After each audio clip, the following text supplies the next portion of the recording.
Hi friends, ఇది వచ్చేసి ఈ చెట్టు పేరు వేప చెట్టు. ఈ వేప చెట్టు పుల్లలతో చిన్నప్పుడు మేము బ్రష్లు చేసుకునే వాళ్ళము. అప్పుడు పల్లెటూర్లలో వాళ్ళకి బ్రష్లు అంటే అంతగా తెలీదు. ఆ తర్వాత క్రమేణా బ్రష్లు అలవాటైపోయి ఈ చెట్లతోటి ఈ ఈ పుల్లలతోటి బ్రష్ చేయడం మానేసాము. కానీ ఈ వేప పుల్లతో బ్రష్ చేసుకోవడం వలన చాలా అంటే చాలా ఆరోగ్యంగా మన టీత్ అనేవి ఉంటాయి.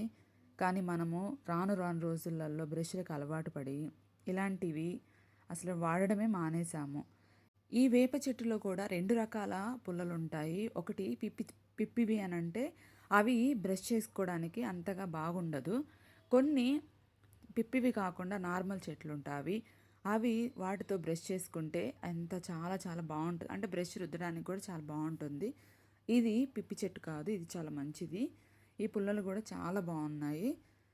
మీలో ఎంతమంది చిన్నప్పుడు ఈ పుల్లలతోటి బ్రష్ చేసుకున్నారు? ఎవరైనా ఉంటే కమెంట్ చేయండి.